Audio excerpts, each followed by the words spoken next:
Glorious Podcast. Bertemu dengan aku Andini dan aku Dina. Halo Dina, gimana nih kabarnya? Halo Andini, kok aku sih masih baik-baik aja. Kok hari ini gimana?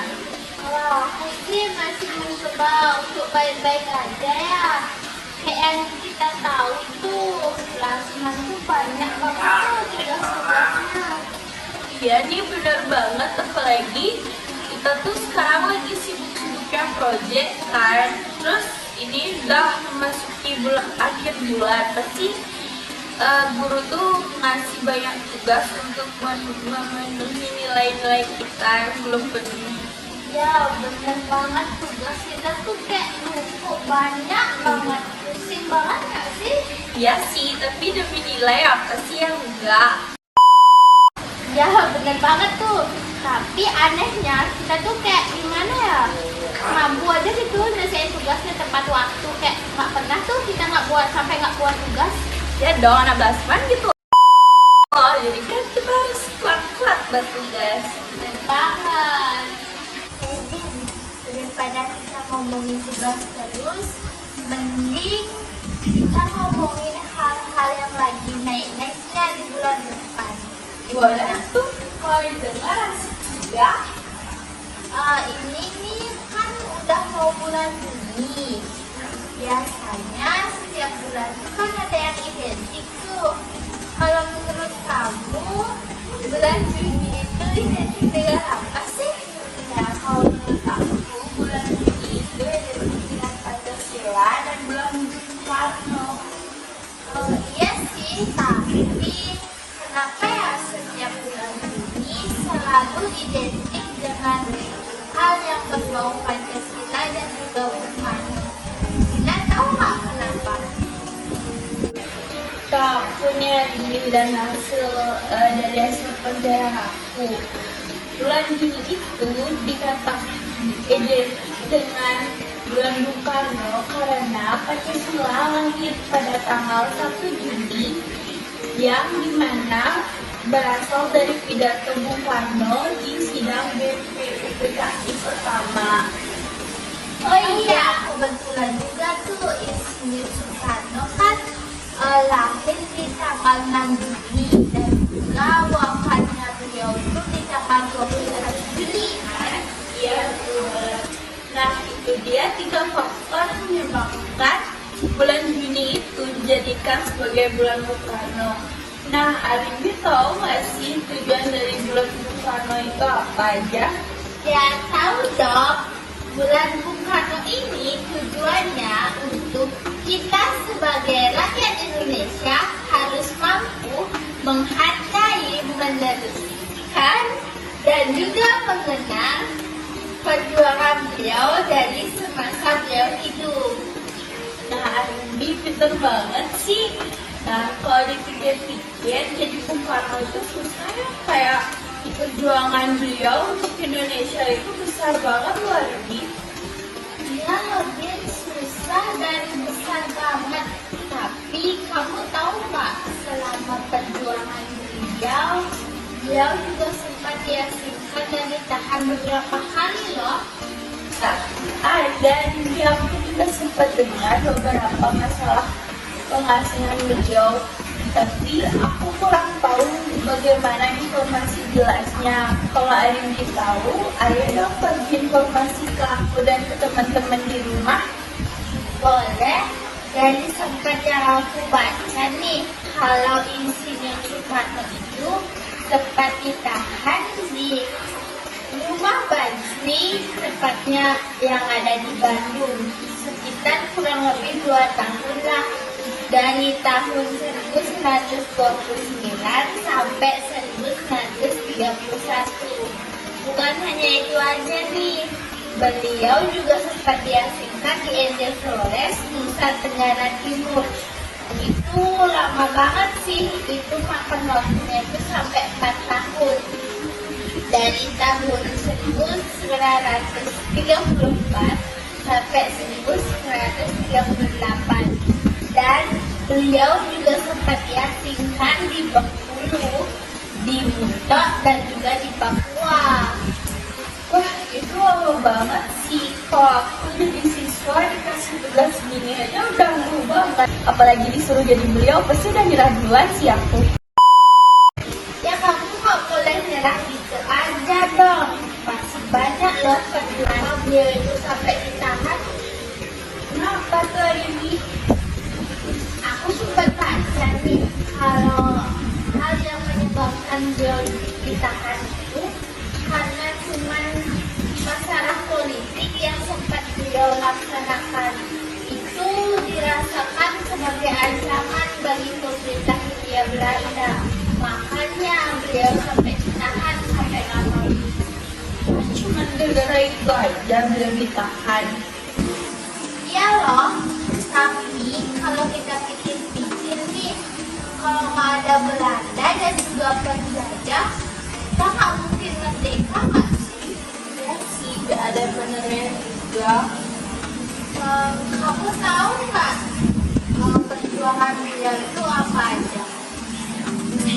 Aku tahu, nah, beliau ikut dalam merumus dan merancangkan Pancasila. Selain itu, beliau juga sebagai bapak proklamator bersama Bung Hatta.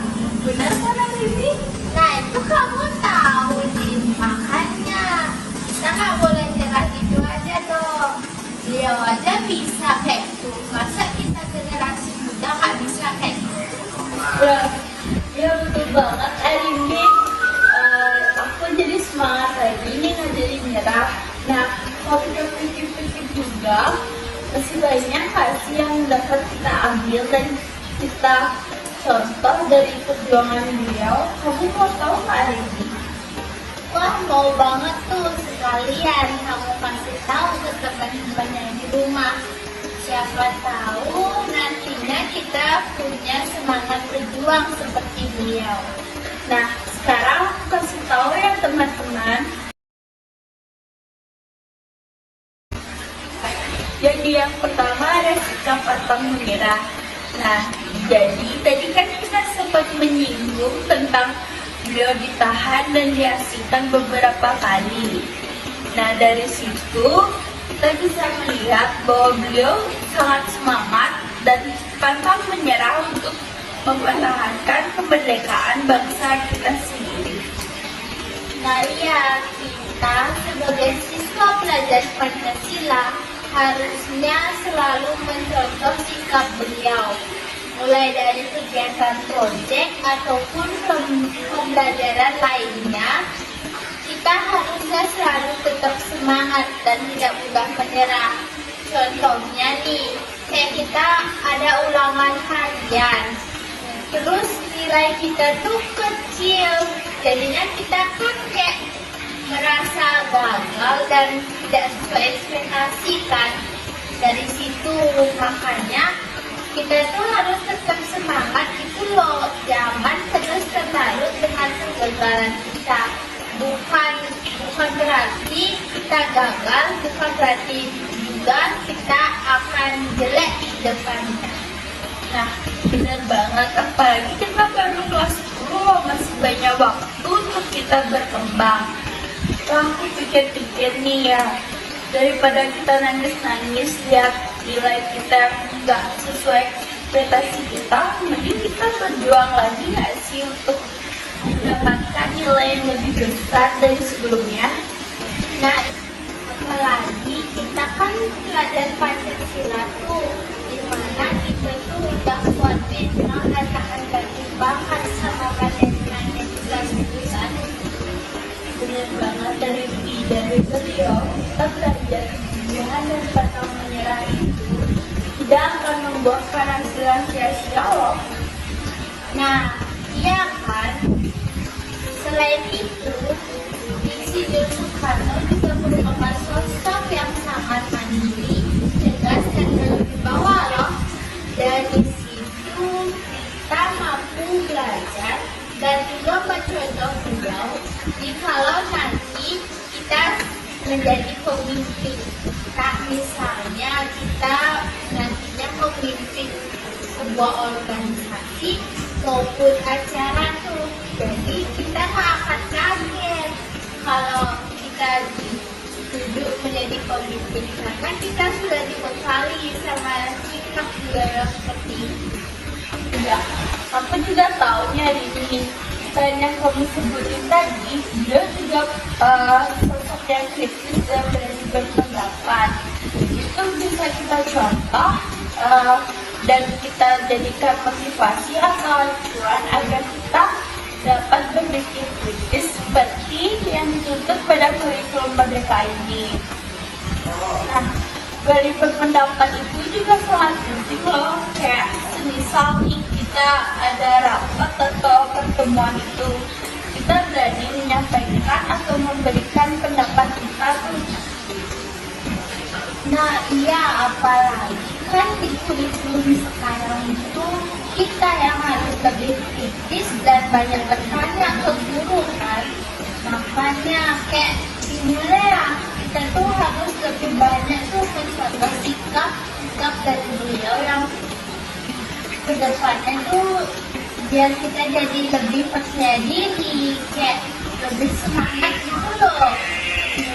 Ternyata banyak juga ya sikap-sikap dari beliau yang mampu dan patut kita contoh untuk kedepannya, mulai dari tahap pembelajaran maupun kehidupan sehari-hari kita.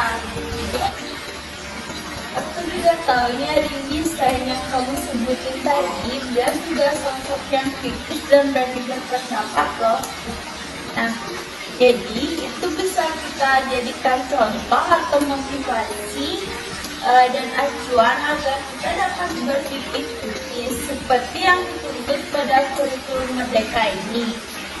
Nah, dan berpendapat itu juga sangat penting loh, kayak misal kita ada rapat atau pertemuan apapun itu, kita tuh berani menyampaikan atau memberikan pendapat. Ternyata banyak banget ya sikap-sikap dari beliau yang patut kita contoh untuk kedepannya, mulai dari semangat, pantang menyerah, mandiri, tegas, dan berani juga loh. Itu juga sangat termasuk banget dalam kurikulum kita yang saat ini. Nah, ini aja kita baru bahas tokoh, udah banyak sikap-sikap yang dapat kita pelajari kan. Bagaimana kalau kita ngebahas banyak tokoh ya kan Rindy? Nah iya, benar banget tuh. Tapi dari sosok Muhammad ini kita tuh banyak banget tuh dapat pelajaran mulai dari sikap beliau yang dimana nantinya mungkin bisa, bukan mungkin sih, harus kita contoh dan kita pelajari itu ke depan. Dan di podcast kali ini kita sangat berharap kepada teman-teman semua agar selalu semangat dan tidak mudah pantang menyerah, karena mungkin saja itu akan mengecewakan kalian pada nantinya. Ya kan tuh? Ya benar banget Kak Rindy. Jadi aku juga sempat nulis kata-kata dari beliau. Janganlah dan masa depan dengan mata buta. Masa yang lampau berguna sekali untuk menjadi kaca benggala daripada masa yang akan datang. Maka dari itu, kita belajar untuk tidak takut akan kegagalan, karena sebuah kegagalan sangat penting sebagai motivasi untuk masa yang akan mendatang.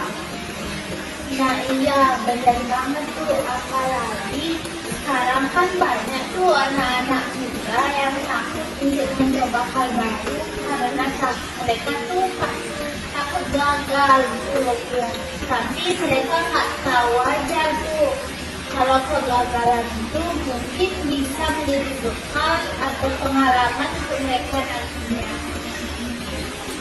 Jadi ternyata kita udah banyak banget tuh bicara dari tadi, dan banyak juga tuh pelajaran yang udah kita dapat dari sosok Bung Karno itu.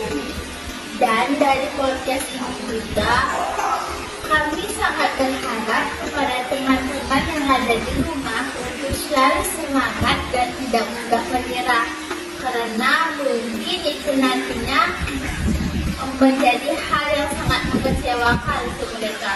Ya kan? bener banget. Oke, kita akhiri bincang-bincang kita hari ini. Terima kasih untuk kalian yang sudah menonton video kita sampai akhir. Sampai ketemu lagi. Dadah semuanya.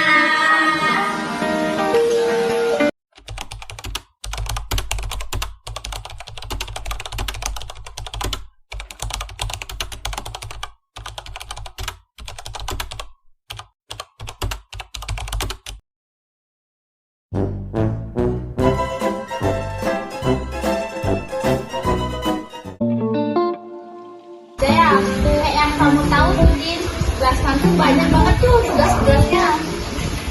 Iya. Makanya ini bener kan? Ya betul banget tadi kalau kita pikir-pikir. Ada di situ.